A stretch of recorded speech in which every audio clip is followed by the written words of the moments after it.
જય શ્રી કૃષ્ણ વિદ્યાર્થી મિત્રો। ચલો આપણે જે છે સંસ્કૃત બીજું સેમેસ્ટર ધોરણ 6 તો આજે આ વિડિયોમાં શું શીખવાના છે તો કે છઠ્ઠું જે છે કાવ્ય છે બરાબર। સરસ મજાનું દેશભક્તિ ગીત જેને કહી શકીએ આપણે બરાબર, અભિનય ગીત છે। સરસ મજાનું ભારત માતાનું અભિવાદન કરતું સરસ મજાનું આ દેશભક્તિ ગીત તો એ આજે આપણે જોવાના છીએ। તો કે આ ગીતમાં જે છે શું વાત કરવામાં આવી છે તો કે આપણે જો આપણો વિશાળ દેશ છે ભારત બરાબર, તો ભારત દેશ જે છે ગૌરવ લીધા જેવી બાબત છે કે આપણે ભારતીય છીએ, આપણો જન્મ ભારતમાં થયો છે તો આપણને ગર્વ હોવું જોઈએ। તો અહીંયા પણ જે છે એ ભારત એવી ભાવના વ્યક્ત કરવામાં આવી છે કે આપણો ભારત દેશ પ્રગતિ તો કરે જ છે પણ સતત ને સતત આવો પ્રગતિશીલ જે છે એ થાય બરાબર, વધારે ને વધારે આગળ પ્રગતિ કરતો રહે એવી જે ભાવના વ્યક્ત કરી છે। છઠ્ઠું જે કાવ્ય છે ભવતું ભારતમ। ભારતમ એટલે ભારત દેશ, ભવતું એટલે થાવો, કેવો થાવો એવું કહ્યું છે તો કે વિજ્ઞાન અને ટેકનોલોજી બાબતમાં આગળ, શક્તિશાળી દેશ થાવો, સ્વ વિકાસ સાધનારો બરાબર એવો ભારત દેશ થાવો। પછી શેની વાત કરી છે તો કે સંસ્કારી જીવનશૈલી, લોકોની જે સંસ્કારી જીવનશૈલી છે તો એવો ભારત દેશ થવો। તો એવી સરસ મજાની વાત આ એક ભારત માતાનું જે અભિવાદન વ્યક્ત કરતું જે ગીત છે એમાં કરવામાં આવી છે। તો આપણે જોઈએ કે ભારત દેશના આપણે બાળ મિત્રો વિચાર કરો કે સૈનિકો છે કેટલા શૂરવીર છે ને, જેની આપણે કલ્પના કરી શકીએ કે એ લોકો અત્યારે સરહદ પર રહે છે તો આપણે તો અત્યારે આપણને ઠંડી લાગતી હોય છે અહીંયા ઘરે બેઠા તો એ લોકો તો ત્યાં -ડિગ્રીમાં જે છે એટલું ટૂંકમાં જેને કહે કે ઠંડી હોય છે, વધારે ટેમ્પરેચર સાવ ઓછું તો ત્યાં રહેતા હોય છે, શું કરે છે તાપ વરસાદ બધું સહન કરીને આપણા દેશની જે છે રક્ષા કરે છે। તો એ શૂરવીરો જે છે જેને આપણે દિલથી જેને કહીએ ને કે આપણે એનો આભાર માનવો જોઈએ। જો એ સરહદ પર રક્ષા કરે છે, એ જવાનો ત્યાં છે તો આપણે સારી રીતે ત્યારે જીવી શકીએ છીએ। ત્યાર પછી વાત કરીએ તો કે આપણા જેને કહેવાય ને કે પ્રખર દેશભક્તિ હતી અંદર એવા છત્રપતિ શિવાજી મહારાજ છે, ચાણક્યની રાજનીતિ જોઈએ, સ્વામી વિવેકાનંદના શૈક્ષણિક વિચારો જે છે કેટલા ઉચ્ચ હતા। તો આવા મહાન વ્યક્તિઓ, મહાન પુરુષો જે આપણા દેશમાં થઈ ગયા છે। રામાયણ છે, મહાભારત છે, શ્રીમદ ભગવદ ગીતા જેવા પવિત્ર ગ્રંથો આપણી પાસે છે કે ભગવદ ગીતાજીમાં જે છે આપણે ગીતાજી જોઈએ કે એક પણ તમારો પ્રશ્ન એવો ને આપણે જોઈએ કે આપણું પવિત્ર પુસ્તક કે જેમાં તમારા કોઈ પણ પ્રશ્નનો જે છે એ ઉકેલ ન હોય બરાબર, એવું તમને નહીં જોવા મળે, એમાં બધા ઉકેલો તમને મળી જશે। તમારું એકવાર વાંચજો બાળ મિત્રો, ફ્રી થાવ તો ત્યારે થોડું કરી અને ગીતાજી જે છે પૂરી કરજો, ઘણું બધું જે છે આપણને માંથી જ્ઞાન મળતું હોય છે। તો આપણે જોઈએ કે પ્રાચીન સમયથી આપણા દેશની જે જીવનશૈલી છે બરાબર, તો કેટલો ભવ્ય અને વિશાળ દેશ તો છે જ, સાથે સાથે તો કે આપણી શિક્ષણ પ્રણાલી એટલી સરસ હતી, પહેલાના સમયમાં પણ હતી જ, અને એટલા માટે તો દેશ વિદેશથી જે છે લોકો શિક્ષણ લેવા માટે આપણા દેશમાં આવતા। તો આપણે એટલો ગર્વ હોવો જોઈએ કે આપણે ભારતવાસી છીએ। તો એવી જ કંઈક વાત કરવામાં આવી છે કે ભારત હંમેશા ને હંમેશા પ્રગતિ કરતો રહે એવો થાવ એવી વાત કરવામાં આવી છે। તો જોતા જઈએ કે ભવતું ભારતમ કાવ્ય સમજશું બાળ મિત્રો, એની પહેલા આપણે શું કરવાનું છે અઘરા શબ્દોના અર્થ સમજીશું, શબ્દાર્થ જે તમારે CW માં લખવાના છે, ત્યાર પછી જે ભાષાંતર જે છે એ સમજીશું કાવ્યનું, ત્યારબાદ આપણે કાવ્ય ગાન કરીશું। જોતા જઈએ ભારતમ એટલે ભારત દેશ, શક્તિ સમૃદ્ધમ એટલે શક્તિથી ભરપૂર, શક્તિશાળી જેને કહેવાય, યુક્તિ સમૃદ્ધમ એટલે શું સ્વ વિકાસ સાધવા વાળો, એટલે કે આપણે જે છે કોઈ પણ દેશ પર આધાર ન રાખવો પડે, ક્યારે જે છે જેને કહે કે હાથ ન લંબાવવો પડે બીજા દેશ માટે કોઈ પણ વસ્તુ માટે, તો એવો દેશ બનવાનું કર્યું છે। ભવતું એટલે થાવો, શક્તિ યુક્તિ સમૃદ્ધમ એટલે શક્તિ અને યુક્તિથી સંપન્ન, શક્તિ અને યુક્તિથી ભરપૂર એવો દેશ થાવો. શસ્ત્ર ધારકમ એટલે શસ્ત્રો અને અસ્ત્રોને ધારણ કરનારો. બરાબર, શસ્ત્રો અને અસ્ત્રોને ધારણ કરનારો. ત્યારબાદ જે છે શાસ્ત્ર ધારકમ એટલે વિજ્ઞાનને ધારણ કરનારો. બરાબર, શસ્ત્ર એટલે શસ્ત્રો, અસ્ત્રો જે આપણે જેનાથી યુદ્ધ કરતા હોય હથિયારો, એ શાસ્ત્ર એટલે તો કે વિજ્ઞાનને ધારણ કરનારો. રીતિ સંસ્કૃતમ એટલે સંસ્કારી જીવનશૈલી વાળો. નીતિ સંસ્કૃતમ એટલે નીતિના વિષયમાં કેવો તો કે સંસ્કારી. કર્મનૈષ્ઠિકમ એટલે કર્મ પ્રત્યે નિષ્ઠાવાળો. ત્યારબાદ છે ધર્મનૈષ્ઠિકમ એટલે ધર્મ પ્રત્યે નિષ્ઠાવાળો.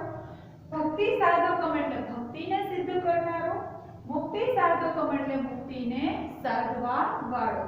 બરાબર, જે આ બધા તમારે બાળ મિત્રો CW માં બધા શબ્દાર્થ તમારે લખી લેવાના છે.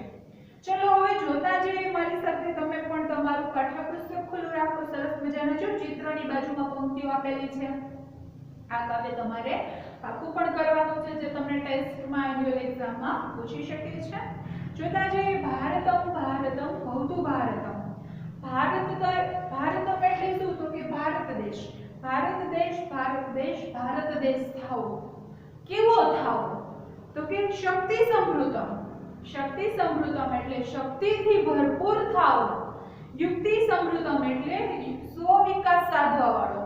કેવો તો કે સ્વ વિકાસ, પોતાની જાતે જે છે ઉદ્યોગની બાબતમાં, શિક્ષણની બાબતમાં હંમેશા ને હંમેશા આગળ વધે એવો, બીજા દેશ પર આધાર રાખીને નહીં. તો કે ભારત દેશ શક્તિથી ભરપૂર થાવ. બરાબર, જોઈએ છીએ આપણા દેશમાં જે સૈનિકોની ઉદાહરણ લઈ લઈએ, કેટલા શૂરવીર શક્તિશાળી આપણી સૈન્ય છે, ફોજ બધી. બરાબર, જો એન્ડિટર હોય, બરાબર, કે ભાઈ આવા આતંકી હુમલા થતા હોય તો ડરે તો ન ચાલે. બરાબર, તો ત્યાં રહી ન શકે.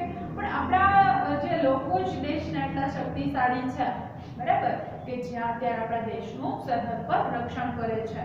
તો કે ભારત દેશ શક્તિથી ભરપૂર થાવ. ભારત દેશ યુક્તિ સમૃદ્ધ એટલે તો કે સ્વ વિકાસ સાધવા વાળો થાવ. પોતાની સ્વ એટલે જાતે, પોતાની જાતે જે છે દેશનો વિકાસ થાય. બરાબર, એ રીતે એવો થાવ. શક્તિ યુક્તિ સમૃદ્ધમ ભવતુ ભારતમ. હવે બંને ટાઈપ કરી દીધું. આમ ભારત દેશ શક્તિથી ભરપૂર અને સ્વ વિકાસ સાધવા વાળો થાવો. ભારતમ ભારતમ ભવતુ ભારતમ. ભારત દેશ, ભારત દેશ, ભારત દેશ થાવો.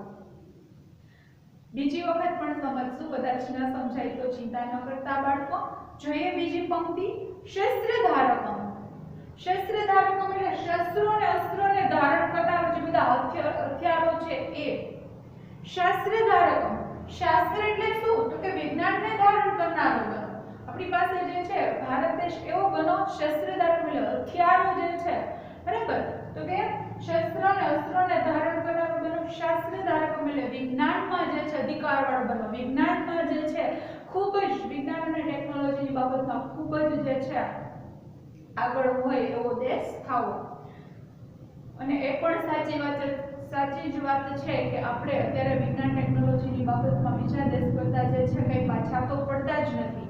બરાબર, એ લોકોની સાથે છે જે મોટા મોટા દેશો છે, બરાબર, અમેરિકા, જાપાન, રશિયાની વાત કરીએ તો તબીબી ક્ષેત્રે હોય કે ગમે ત્યાં શિક્ષણના ક્ષેત્રમાં હોય તો અત્યારે આપણે પણ જે છે એનાથી એના જેને કહેવાય ને કે એને સમકક્ષ જે છે એ થવાના એવા પ્રયત્નો પણ કરી રહ્યા છીએ. તો કે ભારત દેશ શસ્ત્ર અને અસ્ત્રને ધારણ કરનારો થાવો અને ભારત દેશ જે છે એ વિજ્ઞાનને ધારણ કરનારો થાવો. ટૂંકમાં વિજ્ઞાનની બાબતમાં ખૂબ જ આગળ પડતો થાવો. શસ્ત્ર શાસ્ત્ર ધારકમ ભવતુ ભારતમ. આ ભારત દેશ જે છે એ શસ્ત્રો અને વિજ્ઞાનને જે છે એ ધારણ કરનારો થાવો. જોઈએ ત્યાર પછી પાછળના પેજમાં જુઓ. રીતિ સંસ્કૃતમ. રાજનીતિ જુઓ ચાણક્યની. ચાણક્યની રાજનીતિ જુઓ કે ભાઈ રીતિ સંસ્કૃતમ. રીતિ એટલે સંસ્કારી જીવનશૈલી વાળો થાવ. ભારત દેશ કેવું થવાનું કહ્યું છે તો કે સંસ્કારી જીવનશૈલી. લોકોનું જીવન જે છે કેવું હોવું જોઈએ તો કે સંસ્કારોથી ભરેલું હોવું જોઈએ. નીતિ સંસ્કૃતમ. નીતિના વિષયમાં પણ ભારત દેશ ભરપૂર થાવ. તો કે રીતિ નીતિ સંસ્કૃતમ ભવતુ ભારતમ. ભારત દેશ જે છે સંસ્કારી જીવનશૈલી વાળો થાઓ અને નીતિના વિષયમાં પણ સંસ્કારી થાઓ એવું જે છે કહેવામાં આવ્યું છે। ત્યાર પછી જોઈએ કે ગીતાજીમાં જે છે કૃષ્ણ અર્જુનને જે કહે છે બધી વાતો કર્મનૈષ્ઠિકમ ધર્મનૈષ્ઠિકમ। કર્મનૈષ્ઠિકમ એટલે કર્મ પ્રત્યે નિષ્ઠાવાળો, બરાબર, જે કર્મ કરીએ કેવા કરવાના તો કે નિષ્ઠાથી કરવાના, સારી રીતે કરવાના, બરાબર। ભારત દેશ કર્મ પ્રત્યે નિષ્ઠાવાળો થાવો, ધર્મનૈષ્ઠિકમ ધર્મ પ્રત્યે પણ નિષ્ઠાવાળો થાવો। કર્મ ધર્મનૈષ્ઠિકમ ભવતુ ભારતમ ભારત દેશ કર્મ પ્રત્યે નિષ્ઠાવાળો થાવો અને ધર્મ પ્રત્યે નિષ્ઠાવાળો થાવો, બરાબર। શ્રી કૃષ્ણ અર્જુનને કહ્યું છે કે આપણે જેવા કર્મ કરીશું એવું શું મળે આપણને આ જન્મમાં જે છે ફળ મળતું હોય છે। હંમેશા એટલા માટે આપણે શું કરવાનું છે તો કે સારા જ કર્મો કરવાના છે।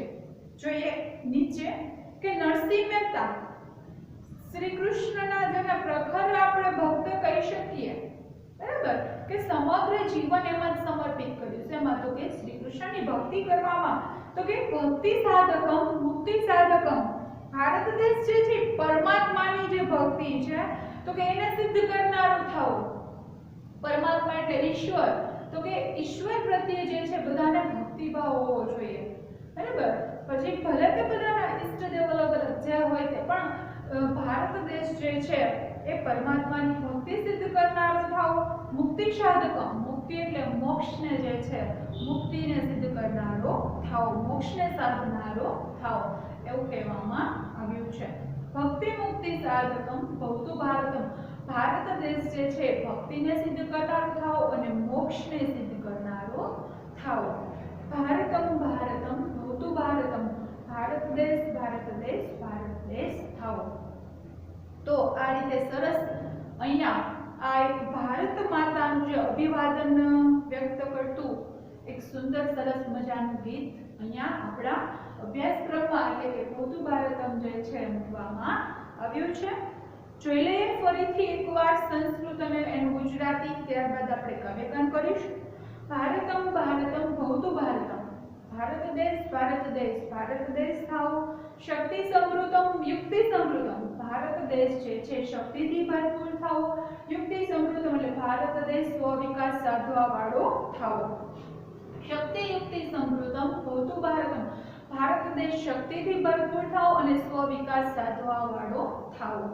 શસ્ત્ર ધારકમ શાસ્ત્ર ધારકમ ભારત દેશ શસ્ત્રો અને અસ્ત્રોને સિદ્ધ કરનારો થાઓ।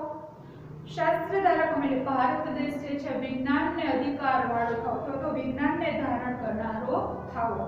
શસ્ત્ર શાસ્ત્ર ધારકમ ભવતુ ભારતમ ભારત દેશ શસ્ત્રને ધારણ કરનારો થાઓ અને વિજ્ઞાનને ધારણ કરનારો થાઓ।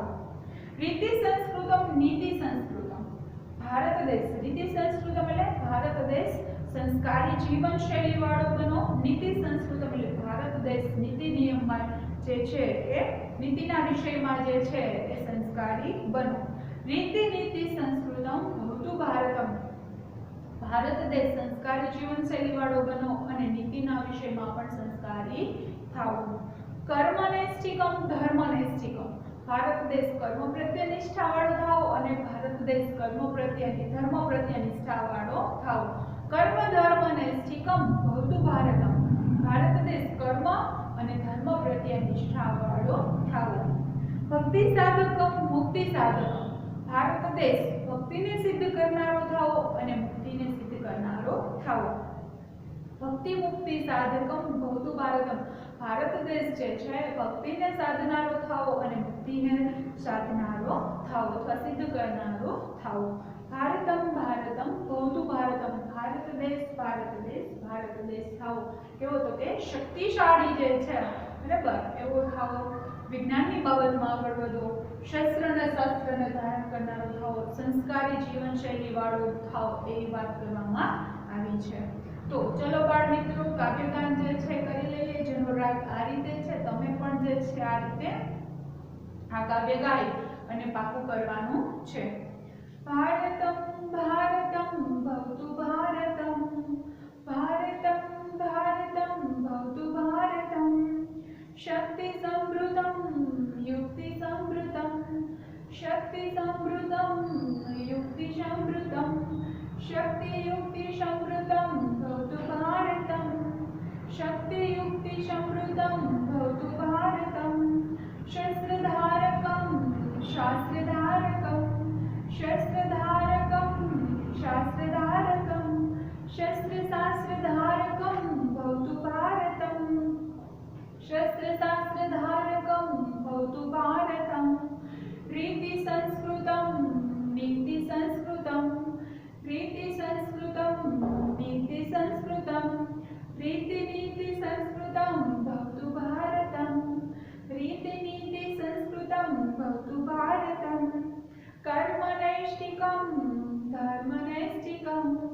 कर्मनैष्ठिकं धर्मनैष्ठिकं कर्म धर्मनैष्ठिकं भवतु भारतम् कर्म धर्मनैष्ठिकं भवतु भारतम् भक्ति साधकं मुक्ति साधकं भक्ति साधकं मुक्ति साधकं भक्ति मुक्ति साधकं भवतु भारतम् भक्ति मुक्ति साधकं भवतु भारतम् भारतं भारतं भवतु भारतम् भारतं भारतं भवतु भारतम् ભારતમ ભારતમ ભવતુ ભારતમ।